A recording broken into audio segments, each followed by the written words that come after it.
پشتی زیادتری 6 ماهان جه کار کرنه کمپانیا پاکش کرنه یا سنور شراونی آزاخو کارن خواه را گرتو دو یکم روش داجی با آوا یک برچاف گلیش دناوا بازار و کلان زاخو دا هات دیتن خودی برام از شخصا که مثلا حالات ما گلیش از زوقه مسئولی ندارم برای ما عالم نزونه از گلیش فروش ما از تشتیت فروشم راستیجی اکید واسانه کمپانیا پاکش کرنه اگر آن جبوی کارگری پارزگاه دو که و ندانا هیچ برا پاره که ودگرینه خودی یا شخر سبب اساسی کارگیری محافظه پارزگر دوکیه گل بلدیات دوکیه که اوه ما 6 ماهایا حتی نها دشم بیجین وک پارزگر وک وزارت حالا ویشوری نهاتیه کرن که ازشم مستحقات خود حیوان هرچند قیران داراییه شارانی زاخوجی به بجداری بشکا فرمانبرن خواه دست به هوا پاکش کردن باجری کردن سروی که شارانی جی دبیجه دشیان دانینه جالی وان و پاکشی باجری به تمامی به تراگرتن ولی البیر از هوا خود گهین محمی آلا چونکی اوه کاری گریشی نوک چه تشتیه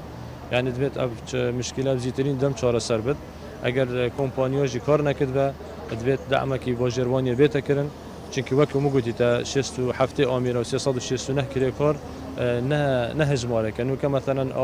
کلی کارت ما اوت هاتی نبیری نزیکی پنجیانن گل چاف دیرت ما گل فرمان برت ما اف ازل بیری ما حمیر بیری امی بدستی شولت جبر راگرتنا کاری جالی کمپانیه و 369 کلی کار به کارمان کپتریوان آواره و کسن هجار و دست کرد بونه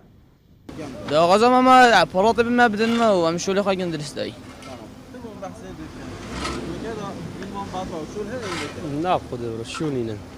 والله شركه جايبه في شركه داس ماتشو سرو رطبي قال لكم زوجة سرو رطبينا يدو ايوانا دوني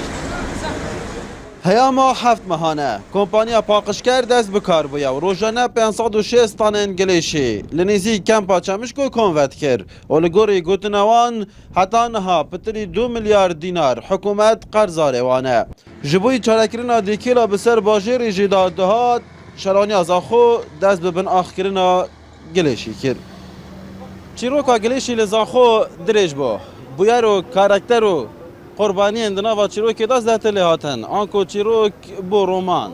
و زاخوی ده با جا نوارو که اوی رومانه بدن فرخو مر این آرتی